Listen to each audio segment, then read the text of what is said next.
ఇక ఇవాళ ఎమ్మెల్సీ ఓట్ల కౌంటింగ్ ఇవ్వాలే. కరీంనగర్ నల్గొండలో ఏర్పాట్లు పూర్తి. మాక్ కౌంటింగ్ నిర్వహించిన అధికారులు 2 టీచర్ 1 గ్రాడ్యుయేట్ స్థానంలో తేలనున్న ఫలితం లెక్క తేలిపోతే ఎవరు గెలుస్తారు ఏం కథ అనేది తేలిపోతుంది. తేలిపోయిన తర్వాత ఉంటుంది లెక్క. ఇదంతా మనం తర్వాత మాట్లాడుకుందాం దాని గురించి. కేంద్ర మంత్రి కుమార్తెకు పోకిరీల వేధింపులు. పోలీస్ స్టేషన్కు వెళ్ళి ఫిర్యాదు చేసిన రక్షా ఖడ్సే. ఇక సాధారణ మహిళల పరిస్థితి ఏంటని ఆందోళన. మహారాష్ట్రలో మహిళలపై నేరాలు పెరిగాయని ఫైర్ అయిండు. ఇక ఒక యువకుడిని అరెస్ట్ చేసిన పోలీసులు అని చెప్పేసి ఒక వార్త కనిపిస్తూ ఉంది. 28వ తారీఖు నాడు కేంద్ర మంత్రి బిడ్డకు బిడ్డ పైన వేధింపులకు పాల్పడ్డాడంటే ఒకడు. పాల్పడితే కనీసం వాళ్ళు పోలీస్ స్టేషన్ పోయి కేంద్ర మంత్రి కుమార్తె పోయి కూర్చున్నారు. వాళ్ళు మంత్రి కూడా పోయినట. పోయి కూర్చుంటే కేంద్ర మంత్రి కుమార్తె పోయి కూర్చుంటే కనీసం 2 గంటల దాకా పోలీసులు పట్టించుకోలేదట. పట్టించుకోకుండా అది ఒకసారి ఆలోచించుకోండి, ఎందుకంటే మాకు ఇజ్జత్ పోతుంది, మళ్ళీ మీ ఇజ్జతే పోతుంది, తర్వాత మీరు కేసు పెడితే మీకే ఇబ్బంది అవుతుంది అట్లా అని చెప్పేసి పోలీసులు సలహా ఇచ్చిందంట. అటువంటి సలహాలు బంద్ చేయండి. ఎందుకంటే నిజంగా అన్యాయం జరిగినప్పుడు తర్వాత ఒకవేళ లోపల అంటే మాట్లాడండి, కానీ అది అన్యాయం జరిగినప్పుడు వానికి శిక్ష పడకుంటే వాడిని సపడే వదిలేస్తే వాడు ఇంకా ఎక్కువ రెచ్చిపోయేటువంటి అవకాశం ఉంటుంది కదా. కాబట్టి దానిపైన కొంచెం కఠినంగా ఉంటే మంచిగా ఉంటుంది. అట్లా కాకుండా అట్లా చెప్పిండ్రంట. అయితే ఆమె ఏమంటుందంటే వాళ్ళేమంటుందంటే ఇప్పుడు కేంద్ర మంత్రి బిడ్డకే కనీసము ఇట్లా రక్షణ లేకుండా ఉంటే సాధారణ మహిళలు సాధారణ అమ్మాయిల సంగతి ఏందని చెప్పేసి ఆమె అడుగుతూ ఉంది. కాబట్టి మరి ఏందో కథ. ప్రభుత్వాన్ని అడుక్కోవడం ప్రజలకు అలవాటైంది. మరి ఫ్రీ ఉచిత పథకాలు ఇస్తారు కదా మీరే. బిచ్చగాళ్ల సైన్యంతో సొసైటీ బలహీనపడుతున్నది. ఎక్కడికి వెళ్ళినా బుట్టల కొద్దీ వినతి పత్రాలు ఇస్తున్నారు. మధ్యప్రదేశ్ మంత్రి ప్రహ్లాద్ పటేల్ వివాదాస్పద వ్యాఖ్యలు. బీజేపీ నేతలు దురంకారంతో మాట్లాడుతున్నారన్న కాంగ్రెస్. మరి వినతి పత్రాలు ఇవ్వకపోతే మీరు దేనికి ఉన్నారు? మీరు ఉన్నదే ఇప్పుడు వినతి పత్రాలు తీసుకొని ఏం సమస్యలు ఉన్నాయి, ఆ సమస్యలు ఎట్లా పరిష్కరిద్దాం, ఏం కథ అనే దానిపైన ఉండాలి కదా.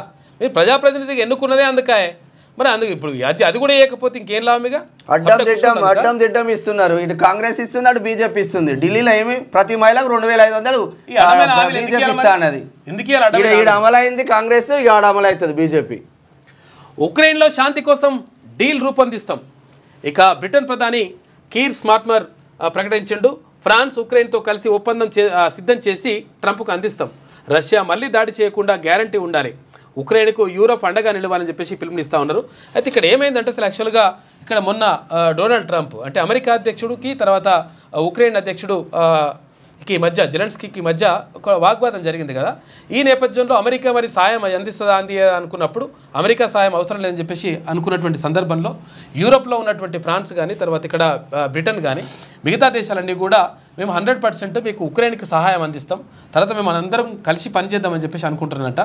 ఈ నేపథ్యంలో అమెరికా కొన్ని ఒంటరి చేసేటువంటి ప్రయత్నం కూడా జరుగుతూ ఉంది ఒక రకంగా. ఎందుకంటే ఆయన్నే చేసుకుంటున్నారు. సరే, ఆంధ్రజ్యోతి దినపత్రిక చూద్దాం. అభయారణ్యంలో శ్రీశైలానికి సాఫీగా ఎలివేటెడ్ కారిడార్కు కేంద్రం అనుమతి. రూపాయలు 7,700 కోట్ల అంచనా వ్యయం.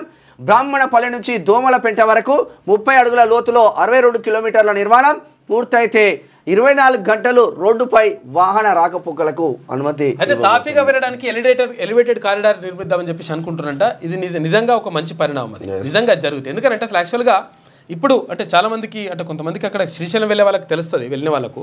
కాకపోతే కొంతమందికి తెలియదు. రాత్రిపూట అక్కడ శ్రీశైలం అడవిల్లో ప్రయాణించడానికి కూడా అవకాశం ఇవ్వరు.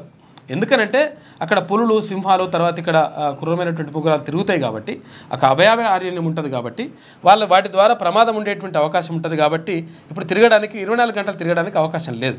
రాత్రి అయిందంటే రాత్రి అయిన తర్వాత ఒక టైం ఉంటుంది. రాత్రి నుంచి ఈ టైం నుంచి తర్వాత పొద్దున ఉదయం అంటే 6 గంటల దాకా ఏమో మొత్తం కూడా అక్కడ రాకపోకలే ఉన్నాయి. దీనివల్ల ఏమవుతుంది, ఒకవేళ ఏమైనా ఎవరికైనా ఇబ్బంది అయినా లేకపోతే హాస్పిటల్కి ఇట్లా వెళ్ళాలనుకుంటే ఇక అక్కడ శ్రీశైలం వెళ్ళిన వాళ్ళు ఇక్కడ రావడానికి అవకాశం లేదు. ఇక అప్పుడు కర్నూలుకో లేకపోతే ఇంకొక చోటుకో వెళ్ళాల్సిన అవసరం ఉంటుంది. కాబట్టి ఒకవేళ ఇది పూర్తి అయితే 24 గంటలు కూడా ప్రయాణించడానికి అవకాశం ఉంటుందంట. అదొక మంచి పరిణామం. లేటెస్ట్ న్యూస్ తెలుగు మరియు ఇంగ్లీష్ అప్డేట్స్ కోసం ఇప్పుడే క్యూన్యూస్ అఫీషియల్ యాప్ని ప్లే స్టోర్ నుండి డౌన్లోడ్ చేసుకోండి. సరికొత్త సమాచారాల కోసం క్యూన్యూస్ వెబ్సైట్ని ఫాలో అవ్వండి. ఛానల్లో ప్రాంతీయ, జాతీయ, అంతర్జాతీయ వార్తలు వీక్షించండి. లైక్ చేయండి.